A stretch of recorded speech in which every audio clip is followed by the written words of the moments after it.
Ficando, boa noite a todos aqui no nosso Instagram, Qualifísio DF. Vamos começar mais uma série de nossas lives. Eu sou o Fernando, sou aqui da Qualifísio Brasília e nós estamos numa série de lives trazendo assuntos sobre fisioterapia, sobre saúde. Na semana passada nós falamos sobre fisioterapia domiciliar e hoje nós vamos falar um assunto que traz muita curiosidade, principalmente para o público que não conhece muito de fisioterapia, que é a fisioterapia dentro da terapia intensiva, né? Hoje, só lembrando, nós estamos aqui, quem tiver dúvidas, pode entrar aqui na nossa live, no Qualifísio DF, fazer perguntas. Eu também estou transmitindo direto do meu Instagram, lá no fernandolima.oficial, quem quiser pode assistir por lá também. E quem quiser fazer pergunta no WhatsApp, estou com o meu WhatsApp aberto aqui também, é o 61 99 222 8784. Fiquem à vontade para perguntar. Esse ambiente aqui é justamente para a gente trazer, tirar dúvidas, explorar esses assuntos de saúde que muitas vezes trazem dúvidas para a gente. E hoje nós temos uma convidada super especial, todo mundo já está vendo ela aqui ao fundo, é a nossa colega fisioterapeuta Fernanda Maia, também especialista em fisioterapia e terapia intensiva, e nós vamos conversar hoje sobre esse tema. Fernandinha, tudo bem? Dá um oi pra galera aí. Oi, galera, sejam bem-vindos. Quero agradecer já estou vendo bastante participação aqui, nosso grande amigo Sancler, o Rony também entrou aqui agora. Obrigado pela participação de todos. Vamos lá então. A pergunta principal é: o que faz um fisioterapeuta dentro da UTI? Fernandinha, o fisioterapeuta faz alguma coisa na UTI? Acho que sim, né? Acho que a gente tem tido um papel cada vez mais crescente dentro do ambiente de terapia intensiva. A gente tem a especialidade reconhecida pelo nosso conselho desde 2011, né, como categoria individualizada. E acho que o papel do fisioterapeuta ele vai depender muito da localidade onde você está, né? Então, assim, depende muito da gestão hospitalar em qual você atua, né? A gente tem atribuições bem delegadas pelo nosso conselho, mas vai depender muito da região. Então, a gente tem regiões ainda onde existe a questão do terapeuta respiratório, diferenciado do terapeuta físico, sim. Né? Existem locais onde o fisioterapeuta participa ou não de reanimação cardiopulmonar. Existem locais onde existe o profissional auxiliando em procedimentos como troca de traqueostomia ou decanulação de paciente. Então, isso baseado em regulamentação do nosso conselho, né, bem documentado. Vai depender muito do local onde você está, da gestão onde você está atuando. Entendi. Né? Então... Fernandinha, só fazendo um ponto, você tocou num ponto interessante, que é essa questão do protagonismo do fisioterapeuta hoje em dia. Nos últimos anos, a gente tem percebido que o fisioterapeuta ele tem se tornado um protagonista dentro da terapia intensiva.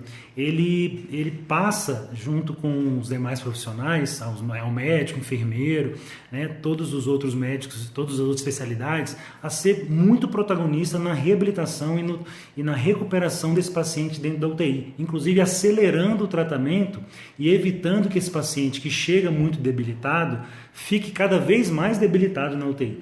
Então, uma das evoluções principais do fisioterapeuta que eu tenho percebido dentro da terapia intensiva é essa, ele ser o protagonista, ele perceber que o paciente está perdendo função e ele pode atuar para que ele não perca essa função, que muitas vezes já chega muito ruim na unidade de terapia intensiva. Então, esse papel de protagonista, muitas vezes, nessa perda de função, o fisioterapeuta ele tem assumido, e a gente não pode deixar isso se perder, né? Com certeza. Eu acho que a fisioterapia dentro do ambiente de terapia intensiva nunca esteve tão em alta, né? Eu acho que assim, é muito claro hoje dentro do ambiente de cuidados intensivos que a gente consegue salvar vidas, né? Hoje a gente com recursos tecnológicos, capacitação profissional, a gente consegue devolver a vida a esse paciente. Então a mortalidade hoje ela é muito menor do que foi no passado, né? E é aí que o profissional fisioterapeuta ele passa a ganhar espaço. Porque a gente devolve a vida a esse paciente, mas de que forma esse paciente ele sobrevive a essa doença crítica? Né? Muitas vezes ele tem uma alteração física que o incapacita de realizar qualquer tipo de atividade, das mínimas até as maiores capacidades físicas. Então o paciente muitas vezes ele não consegue se vestir, ele não consegue se alimentar, ele não consegue se levantar, e isso tem um contexto não apenas físico, tem um contexto emocional, tem um contexto social, familiar envolvido. né? Então foi-se o tempo em que o fisioterapeuta ele era tido como um terapeuta respiratório isolado, o aspirador de secreção, né? A gente carregou durante muito tempo esse karma de que éramos aspiradores, então assim, o paciente está secretivo, vem aspirar. Então cabe a nós, a nossa classe, desmistificar essa questão do fisioterapeuta ser aspirador.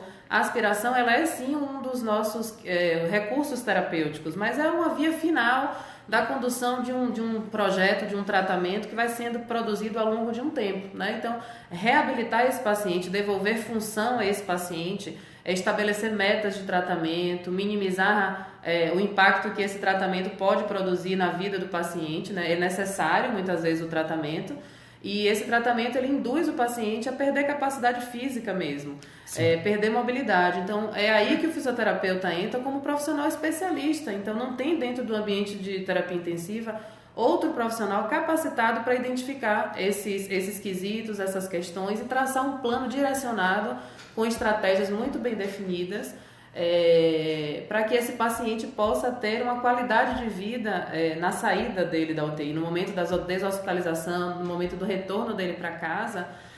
O fisioterapeuta ele tem um impacto direto, nós somos vetores de mudança de qualidade de vida desses pacientes. Então, eu acho que nunca vivemos um momento tão bacana e temos que aproveitar essa oportunidade, né? Cabe a nós, a nossa classe, cada vez mais entender, se capacitar e fortalecer tudo isso que a gente vive nesse momento. Você tocou num ponto aí da questão psicológica, a questão social, a questão familiar. A gente tem muita gente contribuindo aqui na live sobre essa questão do time, sobre essa questão da equipe multiprofissional.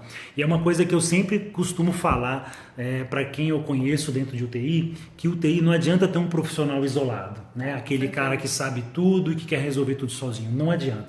Tem que ter o trabalho em equipe. É o psicólogo, é o assistente social, é o fonoaudiólogo, é a enfermeira, a nutricionista, o médico. Todos devem participar para que o paciente tenha essa evolução e possa sair da UTI com menos incapacidade possível, né? Então essa questão do time, ela é muito importante, muito importante. Com certeza, Fê. Hoje, assim, no mundo se fala em mobilidade, né? Eu acho que, assim, qualquer congresso nacional, internacional, de fisioterapia e multidisciplinar que a gente participe, a gente ouve falar que realmente a mobilidade é algo que produz impacto, né? Isso. A gente tem redução de tempo de estadia em UTI, a gente tem impacto em mortalidade, a gente diminui tempo de ventilação mecânica, a gente melhora a qualidade de vida, recupera a força desses pacientes. Então, é exatamente como você falou, o que adianta eu, profissional, traçar uma estratégia terapêutica para aquele paciente especificamente, e se o time assistencial não abraçar aquela causa, eu não tenho como conduzir sozinho. Se o médico não fizer um ajuste adequado de sedação, se o psicólogo não me ajudar a trabalhar a questão emocional do paciente, se o técnico de enfermagem não me ajudar no processo de retirada desse paciente da cama, assim como o enfermeiro, né? O fonoaudiólogo ajudar a gente nesse processo e a gente inserir o familiar, que eu acho que é ponto-chave nesse processo, de condução da mobilidade desse paciente, a gente tem resultados às vezes muito falhos, né? Os nossos resultados finais, apesar de todo o engajamento, às vezes você quer muito fazer o bem para aquele paciente, você quer muito produzir resultado, mas se você não tiver esse time trabalhando junto com você e remando na mesma maré que você, a mobilidade ela não tem aplicabilidade, né? A gente tem falado muito em pacientes, assim, iniciar a mobilização precoce. O que seria essa mobilização precoce? É o quanto antes, assim que o paciente estiver estável, dentro das primeiras 48, 72 horas. Mesmo aqueles pacientes sépticos, a gente tem impacto já documentado em literatura, impacto em interleucinas, que diminuem o processo inflamatório, que ajudam esse paciente na diminuição da atividade inflamatória. Então, eu diminuo a proteólise desse paciente. Então, como é que eu pego um paciente, às vezes, entubado, que está com catéter de hemodiálise, que está com catéter de PIC, um acesso venoso central, e eu sozinha eu pego esse paciente para colocar um paciente numa poltrona, por exemplo. Isso chega a ser algo imprudente, né? A gente precisa primeiro pensar, além da meta que a gente tem a atingir com esse paciente, na segurança. E a segurança do paciente envolve também todo o time assistencial. Você entrou aí num ponto específico, que é do que realmente o fisioterapeuta faz no quesito mobilidade, falou também um pouquinho da família, que a família participa desse processo.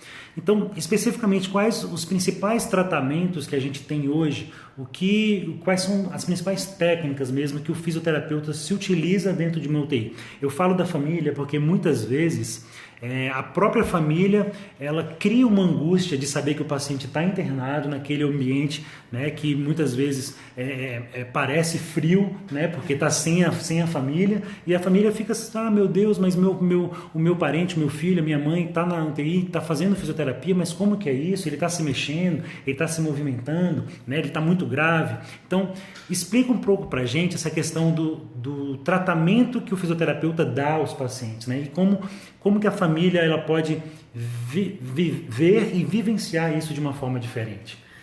A primeira coisa que vale a pena salientar é que a maioria das pessoas elas não sabem que existe fisioterapia em UTI, né? As pessoas elas entendem que fisioterapeuta trata de joelho, né? Trata de coluna. Então, quando você fala que você trabalha numa UTI, a maioria das pessoas torce o nariz assim, numa UTI, o que você faz numa UTI? Então entenda que aquele familiar, muitas vezes ele também não sabe o que é que fisioterapia. Mas meu familiar está fazendo, não tem problema de coluna, ele não tem problema de joelho, ele entrou aqui com um problema na barriga, né?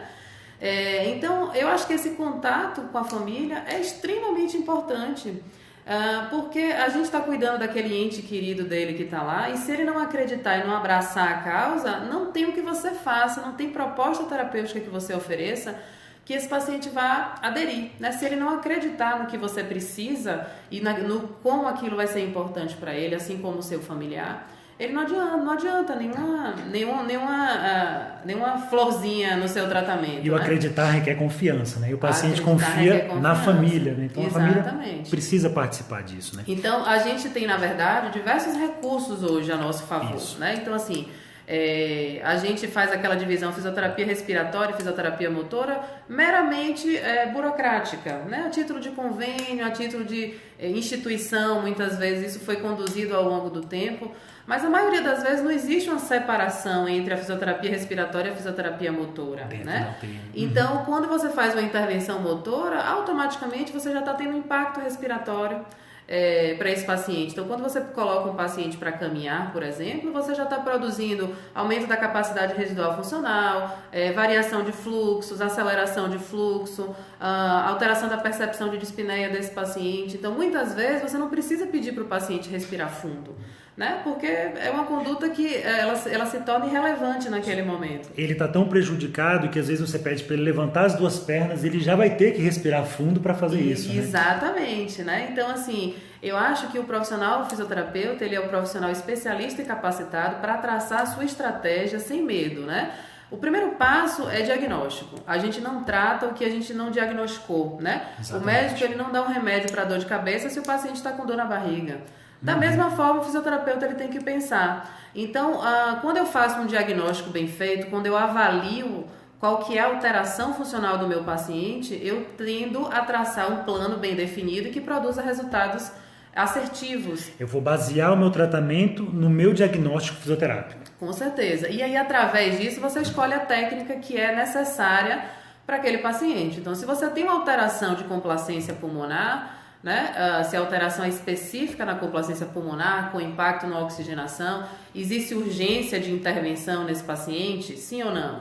Né? Esse paciente ele é capaz de gerar volumes e capacidades usando o músculo como vetor de força, né? Então ele tem uma capacidade vital que permita você usar o músculo como vetor de força para definir a sua intervenção, sim ou não?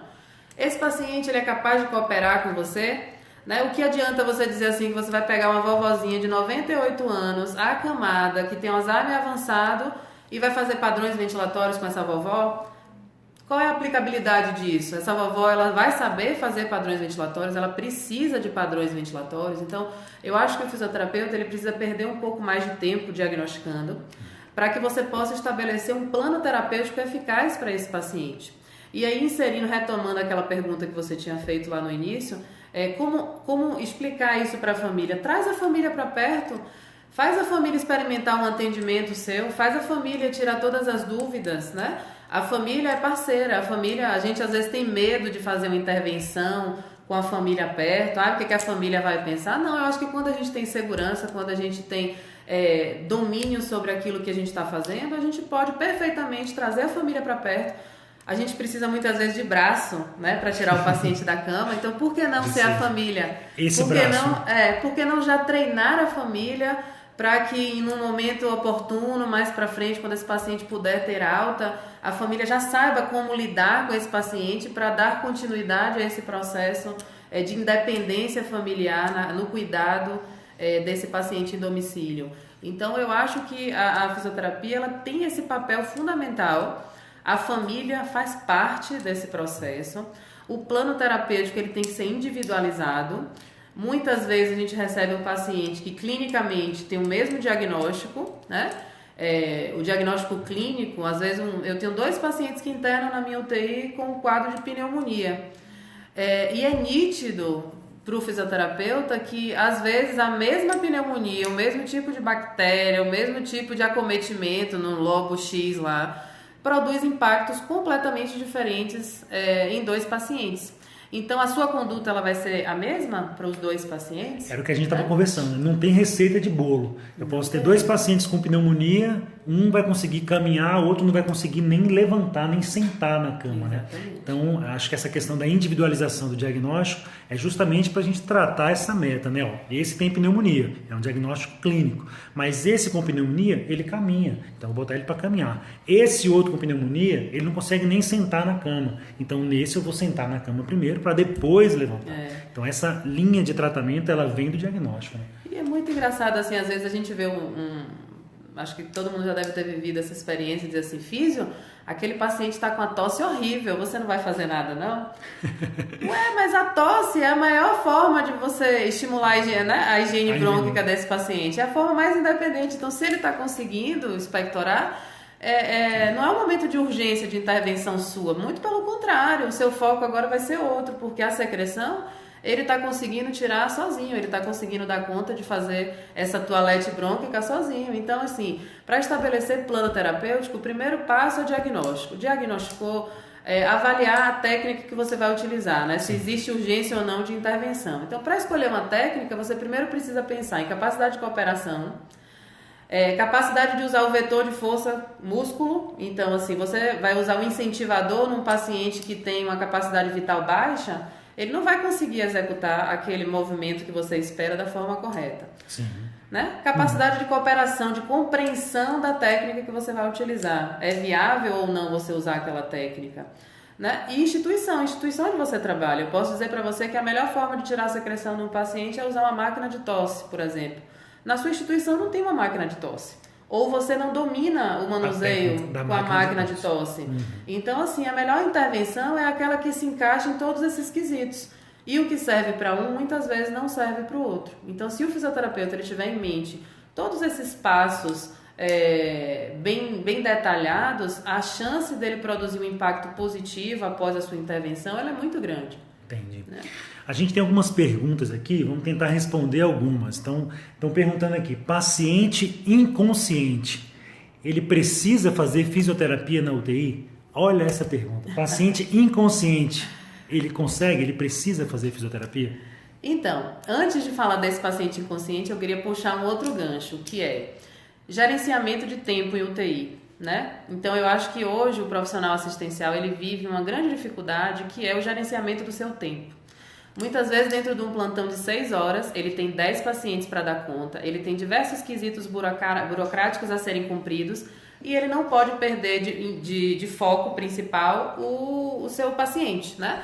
Todo paciente ele tem que ter uma meta estabelecida, então, a depender do lugar onde você trabalhe, né, existem provavelmente, a maioria dos hospitais hoje trabalham com protocolos de mobilidade e tal, então a nossa realidade na Qualifis, a gente tem metas assistenciais para cada paciente, que tem uma correlação direta com o nível de mobilidade prévio que esse paciente tinha, né?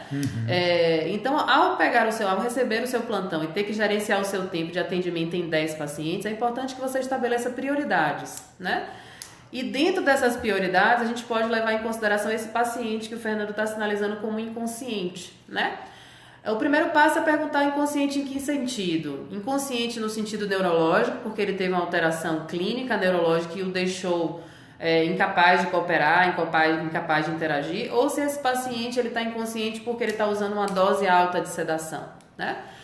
E puxando o gancho para esse paciente com uma dose alta de sedação, muitas vezes é isso, o paciente chegou tão grave que ele precisa usar sedativos para que ele realmente fique sem se mexer, né, para que a gravidade da doença possa reduzir e ele possa realmente acordar depois. Eu acredito que seja isso. Isso. E muitas vezes a gente precisa ser o vetor transformador disso aí. Então, eu costumo dizer assim sempre, eu entro nos meus plantões todos os dias e pergunto e dissemino isso para onde eu passo. Então, se eu puder de alguma forma, né, influenciar algumas pessoas nesse sentido, eu acho importante. Então, o fisioterapeuta entrar no leito, ele tem que sempre se perguntar por que o paciente está no ventilador e por que ele está no leito, né? São duas perguntas chaves.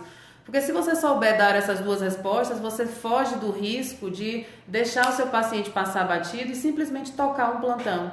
E dentro do seu plantão você fazer a diferença, né? Então, assim, se ele está sedado, com dose alta de sedação, o transformando em inconsciente, da gente tentar buscar uma explicação. Porque é necessário que ele esteja, se não for necessário, que esse paciente esteja acordado, que ele seja acordado. Eu não preciso entubar esse paciente, ele pode ficar entubado.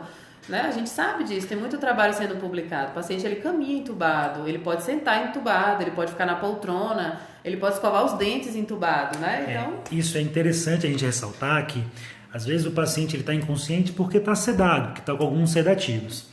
Muitas vezes nessa fase da doença, realmente o fisioterapeuta ele vai trabalhar muito mais com o aparelho respiratório, né? Modulando quantidade de oxigênio, quantidade de ar a ser respirado, né?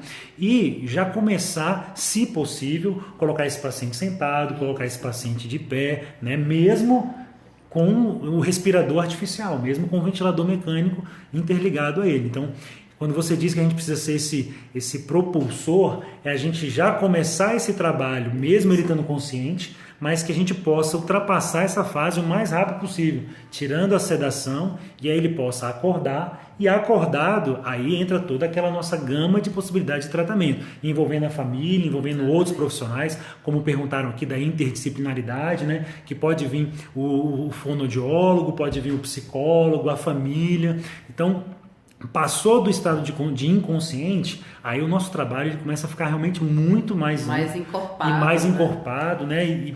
E a gente pode realmente trazer muito mais resultados, né? A cinesioterapia passiva, isoladamente, nesses pacientes inconscientes, elas têm sido desencorajadas, né? Então, os trabalhos publicados, eles têm mostrado, assim, que para que você produza algum nível de impacto a nível de tecido muscular, você teria que passar 8 horas mobilizando passivamente o seu paciente. Então, isso é viável? Não é viável dentro do nosso ambiente de terapia intensiva, né? Então, o que é que eu penso? É acordar esse paciente o quanto antes, né? Fazer com que esse paciente esteja ativo o quanto antes e a retirada da cama exigindo, né, claro, o engajamento do time de mobilidade para que a gente possa evitar que o comprometimento seja grande lá na frente. Porque, às vezes, o que acontece é que a gente espera muitos dias, 4, 5, 6, 7, 9 dias para tirar esse paciente da cama e, às vezes, a consequência disso já está instalada, né? Então, é mais fácil você evitar que ela se instale do que você correr atrás dessa recuperação depois.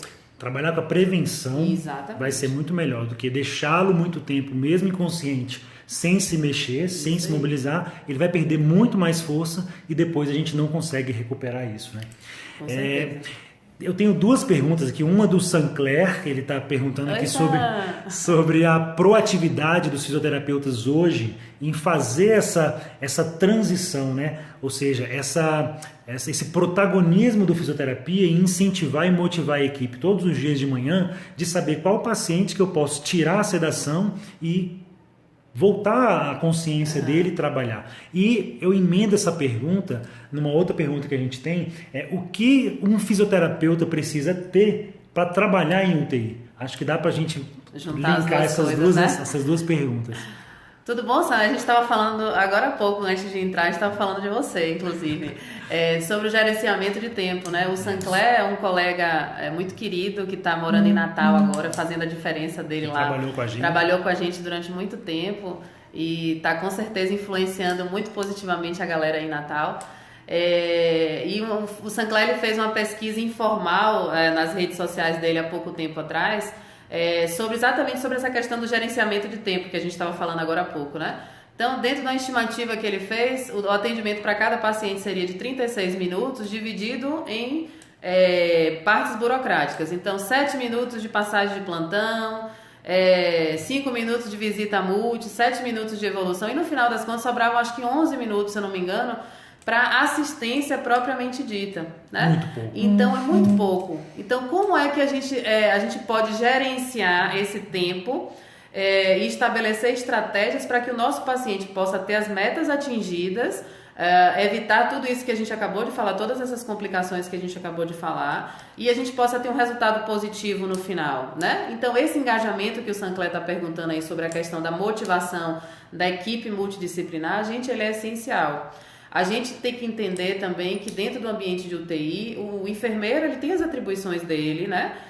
O técnico de enfermagem também tem as atribuições, e ele precisa entender que a mobilização precoce, ele está inserido no processo, ela é gerenciada por nós fisioterapeutas, mas que a gente precisa do apoio da equipe. Isso está documentado em literatura, não sou eu que estou dizendo, não é o Fernando que está dizendo, né? A mobilização precoce, ela não acontece isoladamente com a equipe da fisioterapia.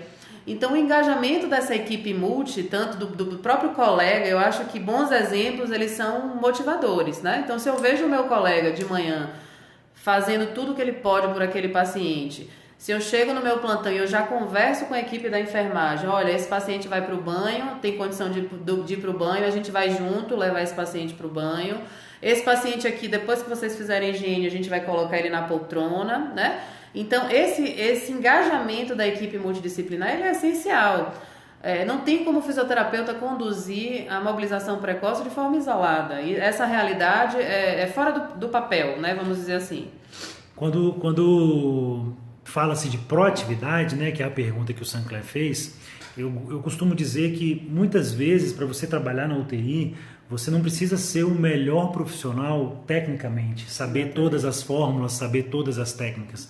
Muitas vezes você precisa ser esse profissional diferenciado, esse proativo, que ele vê além do papel, né? Ele vê que ele está atendendo um paciente aqui, mas ele está vendo que o outro lá está chegando do banho, então ele precisa muito mais disso. Então ele sai daqui, deixa esse paciente para depois e já vai naquele que está precisando ser atendido e ser motivado e ser mobilizado. Então essa proatividade, essas outras habilidades, né? Não técnicas que a gente aprende na faculdade, na literatura, elas são muito importantes para quem trabalha em UTI. Com certeza. Qualquer profissional ele pode integrar uma equipe de UTI? Pode, desde que ele seja capacitado para isso. E assim, um dos principais pontos que você falou de capacidade do fisioterapeuta, a proatividade, eu acrescentaria aí a estar afim, né? Vamos considerar esse como o querer. O querer, né? Move mundos. Porque a terapia intensiva, né? Claro que toda área exige atualização, mas terapia intensiva, o que a gente acredita como verdade hoje, daqui a 10 dias já muda-se, né? Daqui a 6 meses a gente já não tem tanta certeza assim. Então a gente precisa estar atualizado, a gente precisa estar afim, a gente precisa querer fazer diferente, né? Porque existe um profissional que ele quer só tocar plantão, né? Ele quer só fazer mais ou menos. E eu acho que a gente tem essa responsabilidade com a nossa classe, né? Uma vez que a gente opta por lidar com a vida e o ambiente de terapia intensiva, ele tem essa questão iminente, né? A gente tem uma responsabilidade social com isso. A gente tem que abraçar a causa. Então ele tem que ser proativo, ele tem que estar atento, né? Ele tem que ser esperto, perspicaz e ele tem que ser atualizado. Ele tem que estar estudando, ele tem que correr atrás, porque senão ele fica para trás, né? E o mercado engole esse profissional que não está afim e que não quer fazer acontecer. E o paciente hoje em dia é cada vez mais sempre dinâmico na UTI, né? Então ele precisa dessa dinamicidade do terapeuta para poder ser perspicaz e saber qual paciente está precisando de qual técnica em qual momento, né? Não deixar um paciente que está precisando ser visto agora com urgência em detrimento de outro que você pode ver depois, né? Então esse gerenciamento do tempo ele parte importante também. Fê, falando um pouquinho de resultados, né? Porque a gente fala muito de técnica, muito de diagnóstico, mas falar um pouquinho de resultados. Essas técnicas de passar o paciente de deitado para sentado ou de sentado para poltrona, da poltrona para de pé, isso tem trazido resultados, ou seja, são medidos esses resultados, eles estão dando certo, algumas coisas dão errado. Como é que está esse nível de evidência nesse campo, nos resultados? Então, a gente vive uma realidade hoje na Qualifise onde a gente acompanha muitos indicadores de qualidade, né? Os indicadores de resultado. E que eu acho algo extremamente importante na nossa classe de fisioterapia. Hoje a gente vem batendo que é importante tirar o paciente da cama, é importante porque produz impacto no tempo de ventilação mecânica, no tempo de estadia na UTI, morbidade, qualidade de vida. Mas de que forma a gente está avaliando isso, né? Como é que eu dou números a isso? Então, assim, às vezes a sua equipe dá um gás danado, você trabalha num hospital onde as pessoas são engajadas, todo mundo está afim, o time assistencial ele funciona, mas você não mede isso. E se você não mede isso, você não produz dados para comprovar que a sua proposta terapêutica, o seu plano está dando certo ou errado. É simplesmente uma percepção. Né? E hoje, com a medicina baseada em evidência, né? Com essa questão de difundir os resultados, questões científicas, a gente tem que acompanhar a evolução dos tempos, né? Então, a fisioterapia hoje, que ela não acompanha os seus resultados, ela vai terminar ficando para trás, né? Como é que você barganha um projeto de melhoria no seu serviço se você não apresenta para os gestores do hospital que você produz impacto positivo, por exemplo, no tempo de estadia em UTI, né? Ou que a sua taxa de ventilação mecânica invasiva cai, enquanto a sua taxa de ventilação não invasiva ela sobe, né? A sua taxa de sucesso de uma ventilação não invasiva ela é mais positiva. Então, assim, de que forma você está medindo isso, né? Então, o fisioterapeuta ele tem muito a mania de assim, vamos fazer e vai dar certo, ele se engaja no processo, mas ele esquece de fechar a última parte do ciclo, que é avaliar o resultado, né? Então, às vezes a gente produz, até faz uma técnica com o paciente, por exemplo, ficou bacana, deu tudo certo, o paciente adaptou bem na VNI, e o resultado disso? A curto, médio, longo prazo, né? Então, a gente estabelecer números, a gente acompanhar indicadores, hoje tem sido um caminho do mercado, né, de trabalho, da comunidade científica, para que você possa comprovar tudo isso que na prática você observa e para que fortaleça se você está fazendo algo certo ou errado. O errado exige mudanças, o certo exige fortalecimento e aumento das metas, né? Então, se eu queria atingir 90% de sucesso, vamos puxar para 95%, vamos puxar para 97%, né? Então, eu acho que isso engaja mais com que você produza bons resultados. O que a gente percebe, o que a gente percebeu, inclusive, né, na mudança de cultura que vem acontecendo nesses últimos anos, é que a presença de um líder dentro da terapia intensiva, ele tem o papel tanto de motivar os liderados, né, os cooperados, os que ajudam na realização do trabalho, assim como a responsabilidade do líder de medir os resultados. Então, de chegar e trazer para a equipe, olha só, desses 10 pacientes que entraram aqui na UTI hoje, 9 a gente conseguiu levantar ele, tirar ele da cama em menos de um dia. Se eles não sabem isso, eles não têm noção. Então, medir os resultados e divulgar os resultados para a equipe acaba motivando ainda mais a equipe a continuar fazendo o certo. Ou você mede e mostra o que está errado, e aí a gente muda para fazer aquilo que possivelmente vai dar certo. Então, a gente vê que não tem como hoje, dentro de uma UTI, a gente ter simplesmente os trabalhadores. A gente precisa ter um líder para poder motivar e para poder medir os resultados. Com certeza, Fê. E esse ponto que você tocou é essencial, né? É importante que a gente saiba, como a gente falou do time de mobilidade que envolve toda a equipe multi, a gente precisa reconhecer também que uma equipe engajada, uma equipe comprometida com o trabalho, ela precisa ser valorizada, né? Esses resultados, eles precisam ser divididos, porque da mesma forma como quando uma coisa não está dando certo, não está indo muito legal, que a gente tem que chamar para conversar, para sinalizar, esse caminho não está dando certo, vamos pensar de uma outra forma. As pessoas elas precisam saber também que o que elas estão fazendo está dando certo, né? Então, assim, aquele seu esforço de tirar aquele paciente da cama ou de correr atrás de uma intubação bem sucedida, com um programa de VNI pós-intubação bem conduzido, uma retirada precoce desse paciente da cama, ficar atento a esse paciente. Esse paciente já tem 2 dias que ele está aqui na UTI, ele ainda não ficou em pé, ele ainda não andou, vamos correr atrás disso. Então, assim, é importante que esse profissional... E aí fica um agradecimento também à equipe, né, que trabalha comigo, onde a gente enfrenta dificuldades diárias, mas assim, a gente também pode se vangloriar e dizer assim, nós produzimos bons resultados porque trabalhamos juntos, né? Não adianta você fazer bem feito, eu fazer bem feito, ou eu dominar um conteúdo, ou você, e a gente não dividir, não trocar experiências, porque esses resultados eles terminam não aparecendo, né? Um líder ele não trabalha sozinho, ele trabalha com uma equipe e que precisa ser reconhecida e precisa ser respaldada para que o projeto assistencial ele vá para frente e produza resultados positivos. Ótimo, Fê, a gente já está chegando no limite do tempo aqui, mas só para a gente tentar fazer um resumo aqui de tudo que aconteceu, respondendo a pergunta, o que o fisioterapeuta faz dentro da UTI? Eu costumo dizer que, além do líder, além de motivar, ele tem 3 grandes grupos de trabalho, né, de linha técnica mesmo, que é a linha de remoção de secreção, é a linha de reexpansão pulmonar e a linha de mobilidade.